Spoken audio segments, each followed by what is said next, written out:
എല്ലാവർക്കും നമസ്കാരം. ഇന്ന് നമുക്ക് ഗോതമ്പ് പൊടി വെച്ചിട്ട് വളരെ രുചികരമായിട്ടുള്ള ഹൽവ എങ്ങനെയാണ് തയ്യാറാക്കിയെടുക്കുന്നത് നോക്കാം. അപ്പോൾ ഇതിനു മുൻപ് ഞാൻ മറ്റൊരു രീതിയിൽ ഗോതമ്പ് പൊടി വെച്ചിട്ട് ഹൽവ ചെയ്തിട്ടുണ്ട്, അതുപോലെ തന്നെ റവ വെച്ചിട്ടും ചെയ്തിട്ടുണ്ട്. അപ്പോൾ അത് ഇതുവരെ കണ്ടു നോക്കിയിട്ടില്ലാത്തവർ തീർച്ചയായിട്ടും ഒന്ന് കണ്ടു നോക്കണം. അപ്പോൾ നമ്മളിന്ന് കാണിക്കുന്ന ഹൽവ എന്ന് പറയുന്നത് ഗോതമ്പ് പൊടി വെച്ചിട്ടാണ് ചെയ്യുന്നത്. അപ്പോൾ വളരെ ടേസ്റ്റി ആയിട്ടുള്ള ഹൽവയാണ്. അപ്പോൾ അധികം താമസിയാതെ ഇതെങ്ങനെയാണ് തയ്യാറാക്കിയെടുക്കുന്നത് നോക്കാം. അപ്പോൾ ഈ ഒരു ഹൽവ തയ്യാറാക്കി എടുക്കാൻ വേണ്ടിയിട്ട് ഞാനിവിടെ 1 കപ്പ് ഗോതമ്പ് പൊടിയാണ് എടുത്തിട്ടുള്ളത്. അപ്പോൾ ഈ ഒരു കപ്പ് എന്ന് പറയുന്നത് 240 ml കപ്പാണ്. ഇതിലേക്ക് ഇനി അതേ കപ്പിൽ തന്നെ അരക്കപ്പ് വെള്ളം ഒഴിച്ചിട്ട് നമുക്ക് ഈ ഒരു മാവ് നന്നായിട്ട് കുഴച്ചെടുക്കണം. അപ്പോൾ നമ്മൾ ചപ്പാത്തിക്ക് കുഴിക്കുന്ന പോലെ നല്ല സോഫ്റ്റായിട്ട് ഇത് കുഴച്ചെടുക്കുക. അപ്പോൾ അരക്കപ്പ് വെള്ളം മതിയാകും, ഒരുപാട് വെള്ളത്തിൻ്റെ ആവശ്യമില്ല. അപ്പോൾ ഇത് നന്നായിട്ടിപ്പോൾ കുഴച്ചെടുത്തിട്ടുണ്ട്. ഇതിപ്പോൾ ഒരു സോഫ്റ്റ് മാവാണ്. അപ്പോൾ നമ്മൾ ഈ ഒരു മാവ് ഇനി കുറച്ച് വെള്ളം കൂടി ഒഴിച്ചിട്ട് ഇതിൻ്റെ പാലെടുത്തിട്ടാണ് നമ്മൾ ഹൽവ തയ്യാറാക്കുന്നത്. അപ്പോൾ ഇതിലേക്ക് ഒരു ഏകദേശം 5 കപ്പോളം വെള്ളം ഒഴിച്ച് കൊടുത്തിട്ടുണ്ട്. അപ്പോൾ ഇനി ഈ ഒരു വെള്ളം ഒഴിച്ച് കൊടുത്തിട്ട് ഇതൊരു 3 മണിക്കൂർ നമുക്കൊന്ന് മാറ്റി വെക്കാം. അപ്പോഴത്തേക്ക് ഈ ഒരു മാവ് നല്ല സോഫ്റ്റായിട്ട് അതിൻ്റെ പാലൊക്കെ നമുക്ക് പെട്ടെന്ന് തന്നെ എടുക്കാനായിട്ട് പറ്റും. അപ്പോൾ ഇനി ഇത് അടച്ചു വെച്ച് നമുക്ക് മാറ്റി വെക്കാം.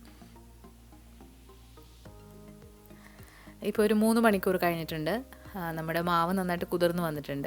അപ്പോൾ നല്ല സോഫ്റ്റായിട്ട് വന്നിട്ടുണ്ട്. അപ്പോൾ ഇനി ഇത് കൈവച്ചിട്ട് തന്നെ നന്നായിട്ടൊന്ന് മിക്സ് ചെയ്ത് കൊടുക്കുക. അപ്പോൾ ഇതിലെ പാലെല്ലാം നന്നായിട്ട് പുറത്തേക്ക് വരും. അപ്പോൾ ഇത് നന്നായിട്ട് ഇതിലേക്ക് അലിയുന്നത് വരെ ഇങ്ങനെ ചെയ്ത് കൊടുക്കുക.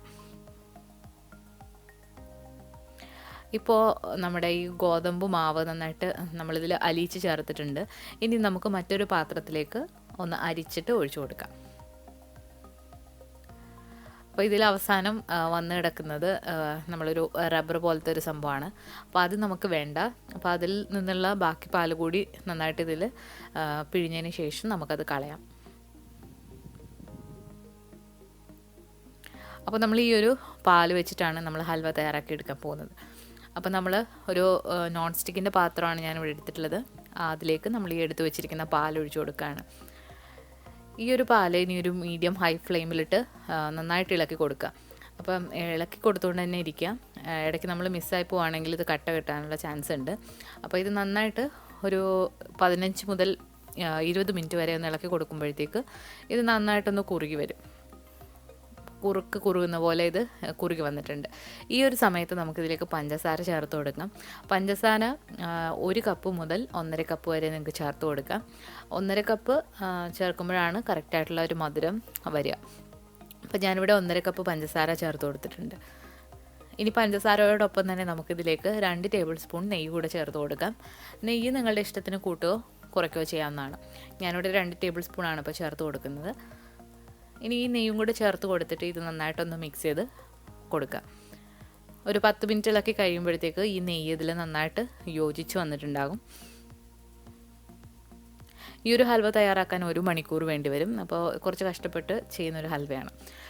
ഇനി ഈ ഒരു ഹൽവയ്ക്ക് നല്ലൊരു കളർ കിട്ടാൻ വേണ്ടി നമ്മൾ കുറച്ച് പഞ്ചസാര ഇതിലേക്ക് കരിച്ച് ചേർക്കുന്നുണ്ട്. അപ്പോൾ നമ്മളൊരു സോസ് പാനിലേക്ക് 2 ടേബിൾ സ്പൂൺ പഞ്ചസാര ഇതുപോലെ ബ്രൗൺ നിറാക്കിയിട്ട് അതിലേക്ക് ചൂടുവെള്ളം ഒഴിച്ചു കൊടുത്തിട്ടുണ്ട്. എന്നിട്ട് ഇത് കട്ട കെട്ടാതെ ഇളക്കി കൊടുക്കുക. അതിനുശേഷം നമ്മൾ ഈ ഒരു ഹൽവയിലേക്ക് ഇത് ഒഴിച്ചു കൊടുക്കുക. അപ്പോൾ ഇത് നന്നായിട്ട് ഇളക്കി യോജിപ്പിക്കുക.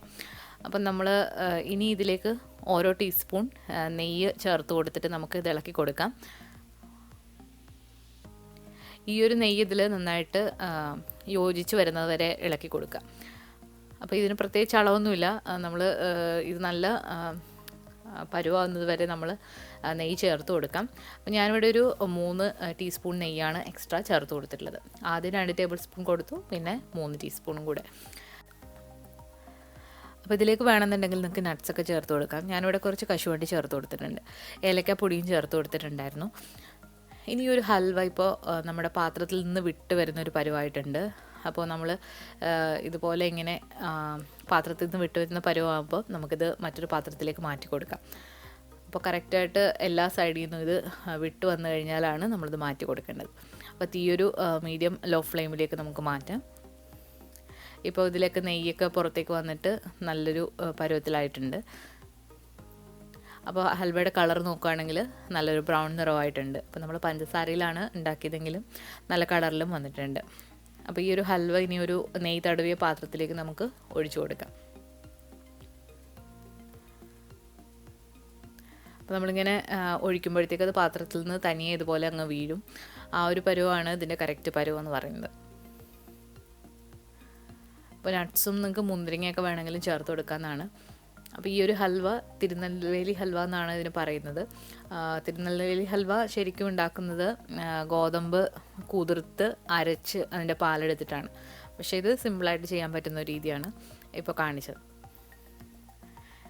ഇപ്പോൾ നമ്മുടെ ഹൽവ ഒരു പാത്രത്തിലേക്ക് ഒഴിച്ചു കൊടുത്തിട്ടുണ്ട്. ഇതൊരു നന്നായിട്ട് തണുക്കുന്നത് വരെ സെറ്റാകാനായിട്ട് മാറ്റി വെക്കുക.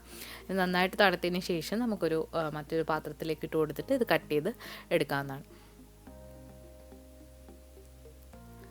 അപ്പോൾ ഇതേപോലെ തന്നെ റവ വെച്ചിട്ട് നമുക്ക് ഹൽവ ഉണ്ടാക്കാം. അപ്പോൾ അതിൻ്റെ വീഡിയോ ഇതിന് മുൻപ് ഞാൻ അപ്ലോഡ് ചെയ്തിട്ടുണ്ട്. അപ്പോൾ അതിൻ്റെയൊക്കെ ലിങ്ക് ഞാൻ ഡിസ്ക്രിപ്ഷൻ ബോക്സിൽ കൊടുക്കുന്നതാണ്. നിങ്ങൾക്ക് കാണണം എന്നുള്ളവർക്ക് കണ്ടു നോക്കാം. അപ്പോൾ നമ്മുടെ ഹൽവ ഒരു പാത്രത്തിലേക്ക് ഡിമോൾഡ് ചെയ്ത് എടുക്കുകയാണ്. ഞാൻ ഈ ഒരു പാത്രത്തിൽ നെയ്യ് തടവി കൊടുത്തിട്ടില്ലായിരുന്നു, എങ്കിൽ കൂടി ഇത് ഇളകി വന്നിട്ടുണ്ട്. നിങ്ങൾ ചെയ്യുമ്പോൾ നെയ്യ് തടവിയിട്ട് എടുക്കുക. അപ്പോൾ നല്ല ഷേപ്പിൽ തന്നെ വന്നിട്ടുണ്ട്. ഇതിനെ നമുക്ക് കട്ട് ചെയ്തെടുക്കാം.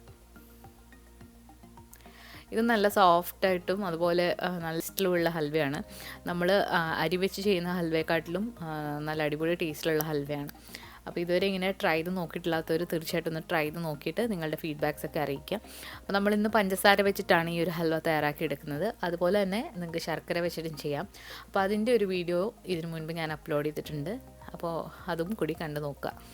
അപ്പോൾ ഇന്നത്തെ ഈ ഒരു വീഡിയോ നിങ്ങൾക്ക് ഇഷ്ടമായിട്ടുണ്ടെങ്കിൽ ലൈക്ക് ചെയ്യാനും അതുപോലെ തന്നെ നിങ്ങളുടെ അഭിപ്രായങ്ങളൊക്കെ കമൻസിലൂടെ അറിയിക്കാനും മറക്കരുത്. നമ്മുടെ ചാനൽ ഇതുവരെ സബ്സ്ക്രൈബ് ചെയ്തിട്ടില്ല എന്നുണ്ടെങ്കിൽ സബ്സ്ക്രൈബ് ചെയ്യാനും മടിക്കരുത്. പുതിയൊരു റെസിപ്പി വീഡിയോ ആയിട്ട് നമുക്ക് വീണ്ടും കാണാം. Thank you.